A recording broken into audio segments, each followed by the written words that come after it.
such a race car, this, man. Can John have a little go? Can John have a go? Oh.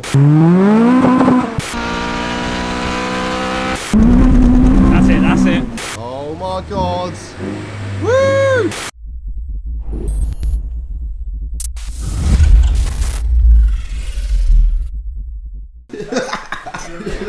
Get off my dead cat, man. I think he thinks my microphone's a hamster. It is a hamster, look at it. Mr. Mitto, I recognise this good-looking man.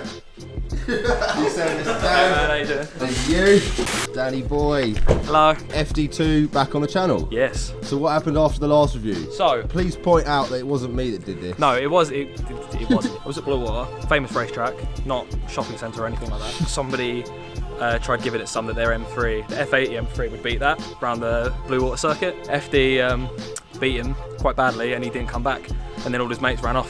So I was like, all right, well. And then I found the next day that I had rod knock.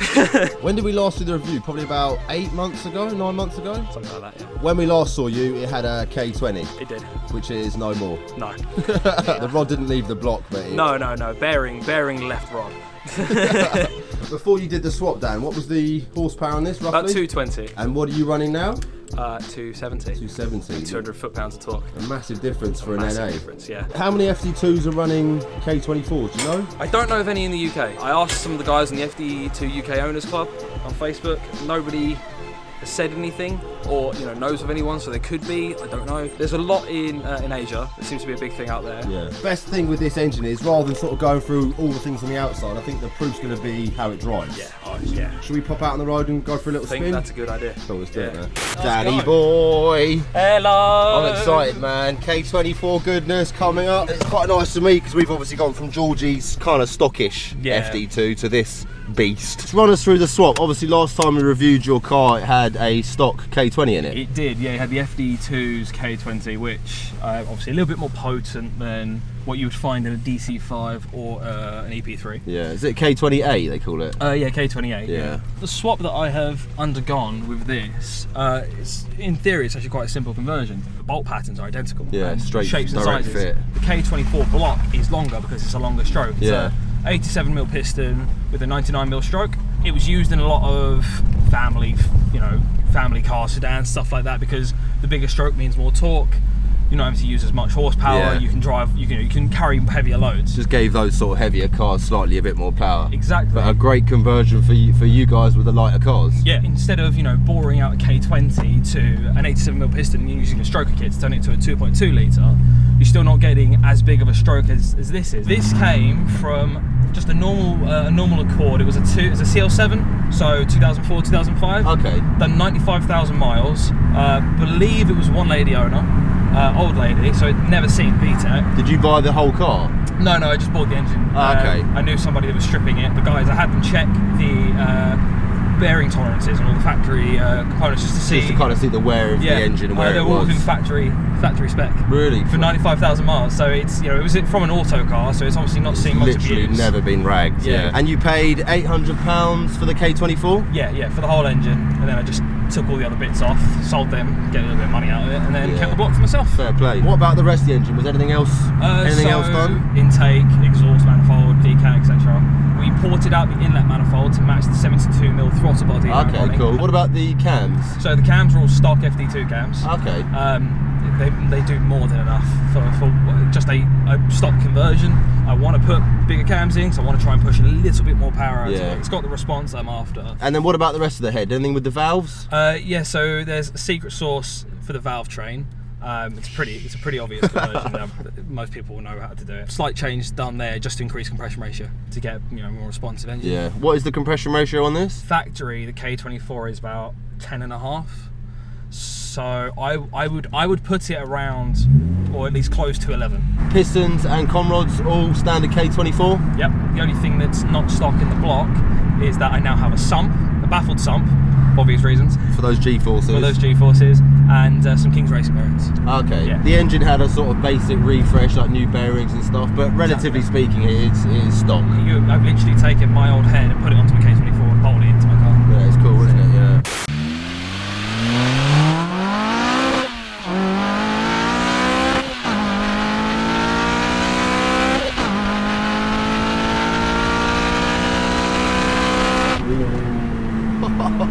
What a difference. You can instantly feel that 50 horsepower, can't you, man? It's almost like you've got a lot more torque out of VTEC. Yeah, so it's a lot more responsive, because obviously with the old car you've got to kind of really get it up to that rev range to play with it, whereas this, you've got maybe more usable power. Yeah, that's probably the best way to describe it. Stock, this was 220 and it's been rolling at 270. 270. And on what ECU?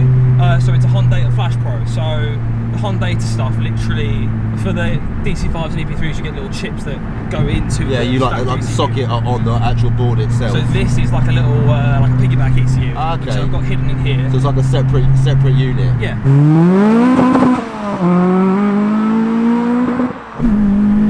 What a difference! Mate, it does move, man. You're not actually far off now, really, from 300 brake. What would it take to get there? Cams, definitely an inlet manifold. I think that's the biggest restriction, because it is still a stock inlet manifold, but we've just ported it on the flutes and where the throttle body mounts to match the 72mm. What's the exhaust system on this, Dan? I remember you got a spoon back box. Yeah, spoon N1 back box, stock centre pipe, and then a solid fab, big bore K24, manifold and decap. Nice, man. And that's Alan Chu at Solid Fabrications. I'll chuck a little a thing up for Alan as well, yeah, because he does some really, really sick fabrication. Yeah.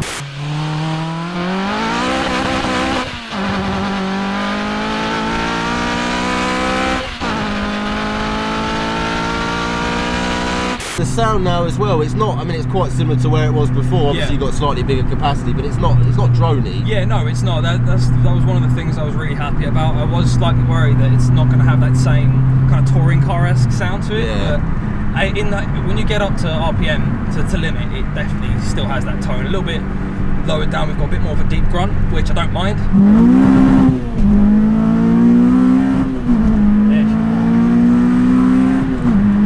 Really feel that difference, and now it kind of chirps the wheels in every gear, doesn't it? I've had to take the tyre pressures down because it wheel spins too much. just to try and give it a little bit more grip. Just to give it the traction. What would you say, how much does it cost you to get to this point, forgetting the cost of the car and stuff? Yeah. Obviously since the K20 blew up, how much does it cost to get you to this K24 right now? Do you reckon? About 6.5 with tuning. Okay, 6.5 grand. Yeah.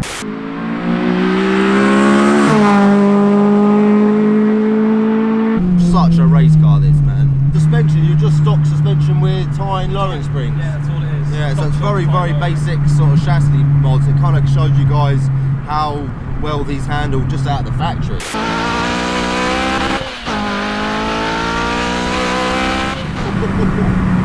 Yeah, that's definitely the speed limit. Who mapped it? It was actually, was it Romain? Yeah, Romain of Racecar, yeah. Really, really talented guy.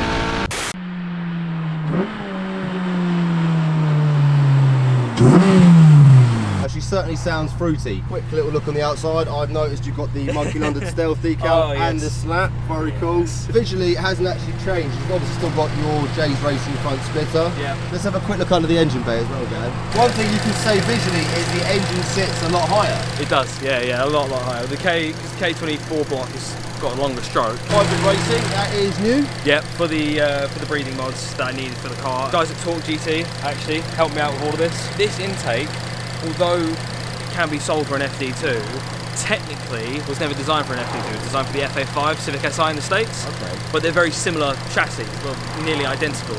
Apparently you needed to, cut out some of the battery tray that you get with it because it relocates the battery underneath the intake down here. Yeah, I see that. Where's the filter like? Down there somewhere? Yeah, it's about here. Yeah. Behind the bumper. So there's normally a little bit of trimming that has to go on. When we put this on, we didn't actually have any issues. The only thing you have to do is there's a bung on this centre restrictor here. It's a valve actually, it's a valve lock. It's quite a tidy conversion though, isn't it? Generally speaking, it kind of looks like it left from the factory. Apart from the fact the engine sits a little bit higher, it looks stock. And it's so nice as well because it is, like you said, it's your daily, but it looks. It doesn't look like a boy racer's car. I mean, they're quite flashy and white with the red calipers and stuff, but it's still quite a smart looking car. Yeah, it's a smart car. The wheels as well, Dan, do they come stock in Championship White? They're matched with the bodywork, aren't they? When you have Champ White as your colour, yes, they come Champ White. Otherwise, they're that gunmetallic-y grey. Championship White is kind of the real sort of synonymous colour for Type Rs, isn't it? Quick little look in the interior. Obviously, Dan's got all the red seats, which looks really nice, all the red accent. You feeling trusting? Trusting. Can John have a little go? Can John have a go? Oh, go on then. Yeah. I want a K24 FD2 daily. You should have got rid of your FD2 then. Man, I'm going backwards now. Or, if you want, I'll take your FC and you can take this. Nah. Maybe that in like 20 grand or something. That'd be good. So what's the clutch in this? So it's an Action Stage 3 clutch. It's a 6-puck paddle. I was going to use their Stage 2 clutch. At the time I was going to order it, the Stage 3 was 100 grand cheaper. 100 grand cheaper? 100 grand, Bloody hell, 100 pounds cheaper. Yeah. And it was rated to more power and torque, so I was like, fuck it. What's it like? Is it a bit on and off? It feels quite stiff. I'm used to it. Oh, that throttle feels so responsive. It's so responsive now, isn't it? Yeah, man. Yeah, man. She will spin, yeah, doesn't she? She does. Stock engine, you can get them to chirp a little bit, but not quite like that. Yeah, they'll chirp in first gear, and as soon as you put it into second she's good, yeah.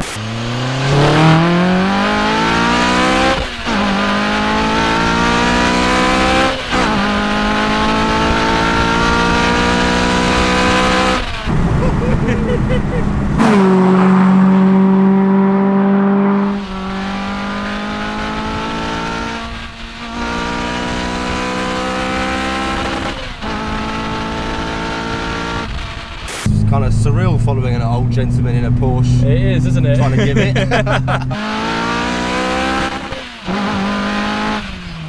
Tell you what though, Porsche smells a bit oily, doesn't it? Yeah, man. You can definitely tell that's an old car. That's an old car smell, that.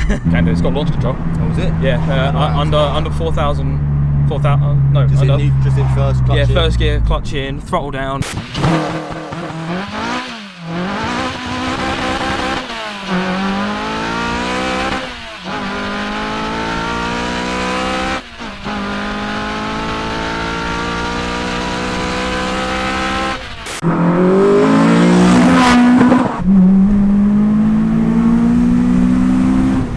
Nice one, Dan. I'm glad you enjoyed it, man. Bringing it back down. Yeah, it's nice to kind of see the difference from where we first started with it and what it's like now. But yeah, it's a monster, man. We're not actually going to end the video there because Mitto has had all his graphics done. He has. On his 15 by Mr. Craig at Violent D, and it looks fucking good. Sick. Oh my God. Woo! Look at that. Yeah, boy. Definitely in Japan. Amazing what some vinyl can do. My work here is done. There's an eye in an anus. He's called Shirime, and it literally means ass eye. He's a demon that haunts Kyoto, runs around scaring people by shooting lightning bolts from his ass. Looks really good, dude. Are you really happy? You look happy. I'm so tired from making it. I've not even processed it. Yeah, because I messaged you at like 3 o'clock in the morning, and then at 6 o'clock you got up. So you had about 3 hours sleep when you did this. Yeah, that's been the whole week. Yeah, I'll give you guys a quick little walk around. Leopard print designs here. Very sort of Pat Butcher, I'm liking that. Cage Laser, Carson Performance, Jack West Mods, Monkey London? Where's Monkey London? Where's your stickers, man? I'll bring you one, don't worry, man. Bring it tomorrow. If you guys are wondering who did all the wonderful graphics on this, Mr. Craig from Violent D. I'll chuck Violent D's Instagram and all his blips.